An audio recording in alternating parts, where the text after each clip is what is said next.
O STEAM é um acrônimo, né, que a gente já conhece, e ele junta as áreas de ciências, tecnologia, engenharia, artes e matemática.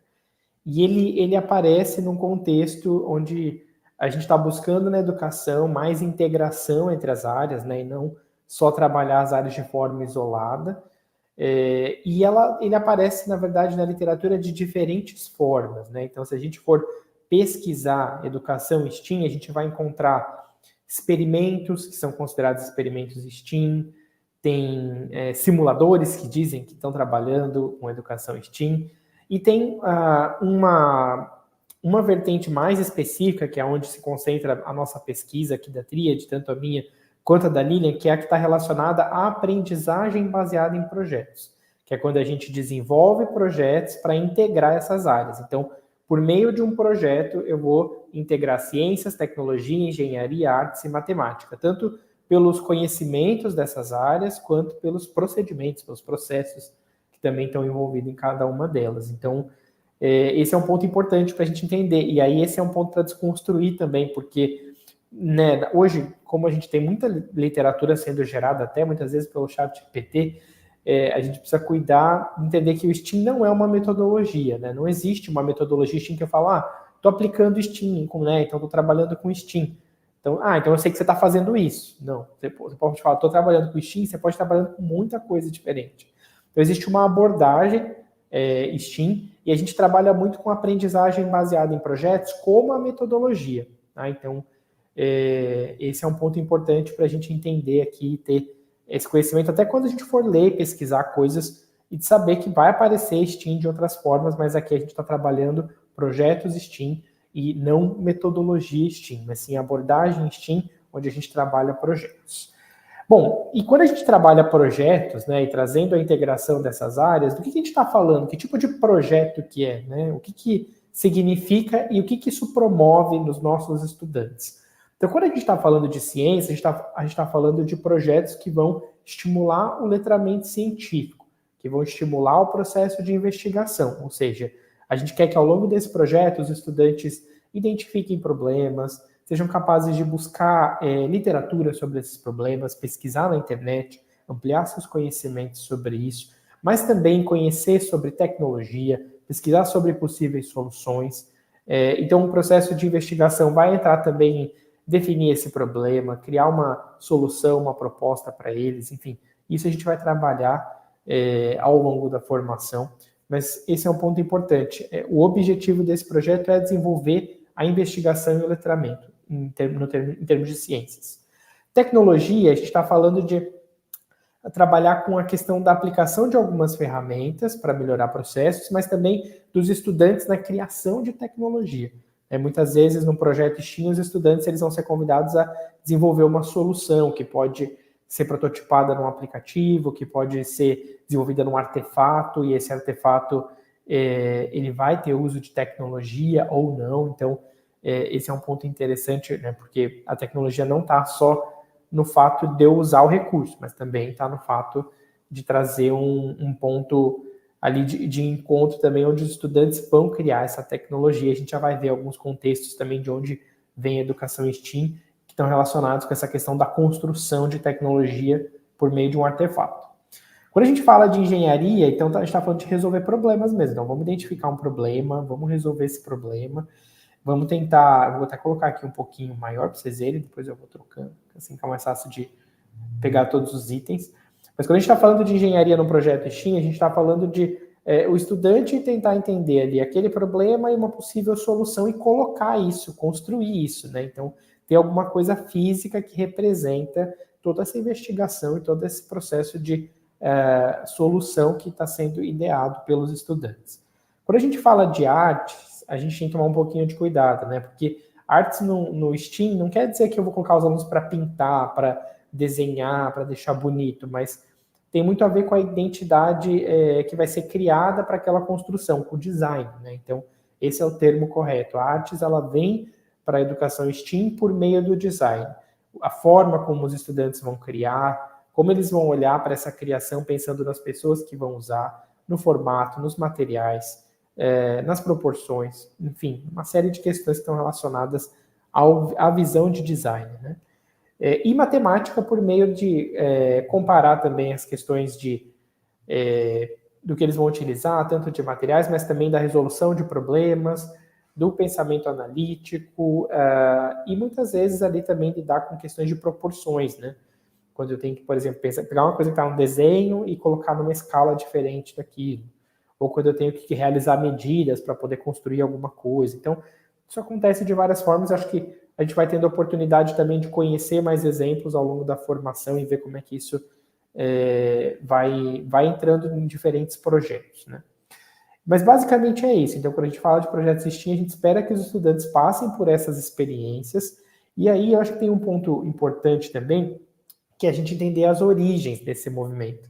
Tá? Então, as origens, na verdade, a gente está falando de onde veio, como isso chegou no que é hoje. E um dos pontos mais importantes para a gente é a visão do construcionismo, né? Então, quando a gente está falando de projetos STEAM, a gente está falando dos projetos que os alunos vão criar uma solução. Então, por exemplo, os meus estudantes tinham um problema muito grande ali com mosquitos da dengue dentro do bairro que eles viviam.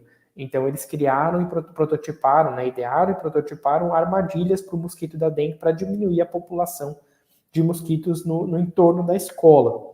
Então, tem um artefato claro ali. E de onde vem essa ideia de construir coisas, né, para aprender? Está muito conectado à visão de construcionismo que a gente tem da literatura do Seymour Papert. Então, Seymour Papert foi um educador do MIT que teve um papel importante dentro da criação da robótica Lego, dentro da criação de soluções e até mesmo dos primórdios ali do que se discute de pensamento computacional na educação, apesar da teoria não estar relacionada diretamente a ele. Mas, basicamente, o Papert ele tinha a visão de que, ao construir alguma coisa, o estudante ele ia aprender, e desde que essa coisa que ele vai construir seja contextualizada, faça sentido para o estudante, tenha conexão com os interesses deles. Então, a partir dessa construção eu aprendo. E aqui a gente está vendo na imagem, vou deixar um pouquinho maior, uma das principais ferramentas que ele utilizou para esse fim, que foi a linguagem Logo. Não sei se alguém conheceu isso, se alguém conheceu pode até comentar, entrega um pouquinho de idade, né? Mas é lá dos anos 80. Que os estudantes eles aprendiam a criar uma forma geométrica no computador, só que para isso acontecer eles tinham que fazer a criação dos códigos. Até porque nos anos 80 quem experimentava o computador não tinha uma coisa muito importante que era mouse, né? Então o mouse simplesmente não existia. Então para fazer a tartaruga se mexer, o estudante tinha que escrever. E aqui a gente está vendo os códigos, né? Para a tartaruga ir para frente e fazer o desenho de uma reta, ele coloca aqui forward 50, quer dizer, vai para frente 50 pixels. E aí ele vai mudando a direção, então ele vai escrevendo e vai fazendo com que a tartaruguinha crie o quadrado. E uma coisa que é interessante é que se você coloca essa mesma tecnologia para diferentes crianças e fala, ó, é assim que funciona, é assim que você vai programar, e se você falar, faça um quadrado, a partir dessas tecnologias, desse recurso, cada criança vai escrever de uma forma diferente. Então, é isso que ele também traz na literatura dele. A partir de olhar para essa programação que a criança criou, eu consigo entender como é que ela estava pensando, o que ela estava pensando para fazer essa proposta. E o mesmo se aplica quando a gente pega isso para uma construção física, né? Então, se os estudantes criaram, por exemplo, uma armadilha para o mosquito da dengue, que envolve talvez energia elétrica por meio de pilhas, baterias, ou que vai envolver extração de recursos de substâncias naturais do cravo ou de outros elementos, a gente sabe que ali tem uma construção feita pelo estudante. Então, aquele artefato traduz uma série de aprendizagens, onde o mais importante em si não é o artefato, mas é o processo que o estudante vai passar para chegar nisso. E aí, dando continuidade, então, uma coisa que aparece muito, então até me falem aí se isso está na escola de vocês, se aparece na escola de vocês, mas é a cultura maker, né? E a gente vê isso nas escolas por meio dos espaços maker, né? Então, são aqueles espaços onde você vai ter ali ferramentas de corte, ferramentas, às vezes, de prototipação, como uma cortadora laser, como uma impressora 3D, ou às vezes até coisas mais simples mesmo. Tem muitas escolas que trabalham com sucata e que tem um trabalho incrível, né? Até comentem aí se vocês têm algum espaço maker nas escolas, se você já conheceu algum espaço maker em uma outra escola. Mas, de forma geral, isso acabou alavancando muito, porque isso começou a chegar nas escolas na última década, e muita gente não sabia o que fazer com isso, né? Então, eu mesmo fui um professor de ciências, onde na escola que eu estava, a gente estava pensando em ter um espaço desse, mas a gente não sabia muito o que fazer com isso. E então, a cultura maker, ela acabou acelerando essa discussão de educação STEAM, porque muitos professores viram, por meio desses espaços, um lugar para poder criar essas soluções para trabalhar com seus estudantes.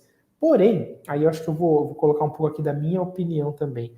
Eu não acredito que a gente precisa desses espaços, uma vez que a gente acaba tornando esse tipo de prática muito elitista, né? Só quem tem esses espaços é que realmente vai poder trabalhar com essa visão de educação STEAM, cultura maker, e a gente sabe que não é isso. A gente tem vários exemplos legais que mostram para a gente que dá para fazer um trabalho muito legal com essas ideias, mas com materiais mais simples.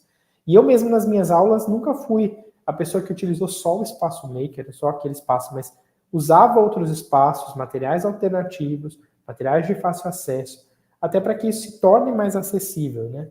E que não fique só colocado ali naquelas escolas que só que tem esse espaço. Então, essa é uma discussão interessante também dentro do contexto da educação STEAM. E, basicamente, esses espaços, eles apareceram, estão muito conectados com uma parte da história, né?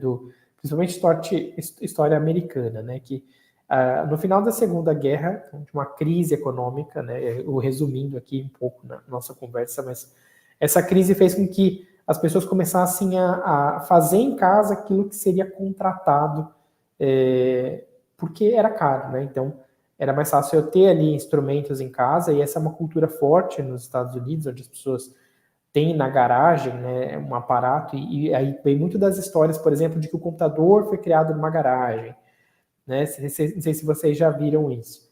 E aí, na verdade, por que ele foi criado lá? Porque era onde as ferramentas ficavam. Então, essa cultura ficou muito forte de faça você mesmo, tenha ferramentas, crie suas coisas, só que isso também foi sendo direcionado para a educação, né? Então, como é que a gente pode levar esses espaços, essa lógica para a educação? E a gente vê aqui, por exemplo, um espaço maker dentro de uma universidade, onde os estudantes já estão prototipando já um avanço, né, dessa questão que a gente tem daquele espaço anterior, mas aqui a gente tem uma questão também bem mais avançada, que é da universidade, que também nem necessariamente é o que a gente vê nas escolas e nem espera disso, mas é legal saber disso, ter uma noção desse elemento. E aí a gente tem esses espaços dentro das escolas, eles recebem basicamente duas nomenclaturas. Eles podem ser espaços makers, que são os espaços que as escolas elas têm e que elas vão trabalhar dentro das aulas, e aí tem ali todo aquele material que pode ser impressora 3D, ou pode ser cortadora, ou pode ser tesoura e sucata também, e a gente pode ter um espaço maker assim, tá? Então, não é só o material mais avançado. Mas também tem os Fab Labs, que são, na verdade, espaços makers que estão ligados a uma rede global de espaços, e que aí os Fab Labs eles têm um papel diferente, que eles não só contribuem para a escola, mas eles geralmente são espaços que a comunidade do entorno da escola também pode participar. Então, geralmente são oferecidas oficinas desses espaços, ou esses espaços têm horários abertos para que qualquer pessoa que está naquela comunidade possa ir lá e marcar, né? Na cidade de São Paulo, a gente tem os Fab Labs livres, né? Que é uma rede de Fab Labs que ficam nos bairros, e você pode ir lá e pode marcar. Não fica dentro de uma escola, mas fica dentro de um espaço comunitário, e você pode participar de oficinas, aprender, conhecer. Então, é legal também conhecer. Outras cidades também têm espaços parecidos como esse, e vale a pena conhecer. Se vocês conhecem algum aí na cidade de vocês também, comentem por aqui, tá bom? Bom, mas na prática, eu acho que a gente começa a caminhar um pouquinho aqui para a conclusão dessa primeira parte, né? Quando a gente está falando de STEAM na sala de aula, então quando a gente está falando do STEAM que se desenvolve na sala de aula, a gente está falando da resolução de problemas. Então, geralmente, os estudantes vão identificar um problema, vão identificar possíveis caminhos e como eles vão construir esse processo para chegar na solução desse problema. Ele envolve a inter ou a transdisciplinaridade, porque a gente vai envolver conhecimentos de matemática, de ciências, mesmo das ciências humanas, de história, de geografia. Então, tudo isso vai entrando nessa discussão e possível solução. Um contexto que seja significativo, e o que isso quer dizer, o contexto significativo? Que seja algo de interesse dos estudantes, né? Eu não vou pegar, por exemplo, os alunos do Rio de Janeiro e falar, gente, vamos trabalhar com a lógica de entender como é que a gente constrói um iglu, porque não faz o menor sentido para esses estudantes construir um iglu, né? Mas a gente pode pegar, por exemplo, um contexto que está conectado, por exemplo, com um problema do rio daquela comunidade, ou que está conectado com um problema de violência que aquela comunidade vive, ou que está conectado com alguma questão das moradias do bairro, enfim. Trazer alguma coisa que é local, que é vivida pelos estudantes e que gera um contexto significativo. E intencionalidade pedagógica, que quer dizer, a gente como professores vai planejar essas ações para que elas façam sentido, né? E aí eu acho que é um ponto legal que isso acontece por meio da aprendizagem baseada em projetos. Então, por exemplo, não adianta eu pegar um projeto e falar, gente, vamos fazer esse projeto acontecer em sala de aula, né? Provavelmente vocês já devem ter essa experiência com professores, né? Eu lembro muito quando eu estava dando aula para o 6º ano, que eu falei, gente, vamos fazer esse projeto? E aí eu expliquei, falei, daqui 2 meses vocês vão me trazer o resultado desse projeto. E quando chegou esse resultado, era um resultado muito, assim, além do que eu esperava, aquém do que eu esperava, né? Era muito menos do que eu estava esperando. E aí eu fiquei pensando, o que deu errado ali? Eu fiz uma encomenda e deixei que os alunos se virassem. Aqui no caso da aprendizagem baseada em projetos, que é o que vai estruturar um projeto STEAM, a gente tem algumas etapas para organizar essa lógica. Então, ao invés de eu falar, alunos, vamos fazer uma construção de uma armadilha para o mosquito da dengue, vocês vão fazer, vocês vão me trazer? Não, a gente vai fazer isso dentro da escola, a gente vai fazer isso dentro da sala de aula, por meio de etapas onde os alunos vão entender melhor o problema, vão se conectar com ele, vão poder planejar juntos o que eles querem fazer, vão reunir esses materiais, trazer para a escola e fazer aquela construção, testar com seus colegas, receber devolutiva, comunicar os resultados para a escola e para a comunidade no entorno da escola. Então, tem uma série de ações que isso tem muita relação com o nosso trabalho de professores, né? Que é fazer essa construção para que os alunos vivenciem um projeto STEAM. Então, concluindo, né, basicamente o que a gente tem aqui para dizer é o seguinte: STEAM não é metodologia, é uma abordagem que integra as letrinhas do acrônimo, e a metodologia que centraliza isso é a aprendizagem baseada em projetos. Porém, existem outras frentes de teoria que vão contribuir para esse conceito, que é, por exemplo, o construcionismo, ou também o pensamento computacional, a robótica. E a gente trouxe um pouquinho hoje dos elementos do construcionismo para vocês conhecerem.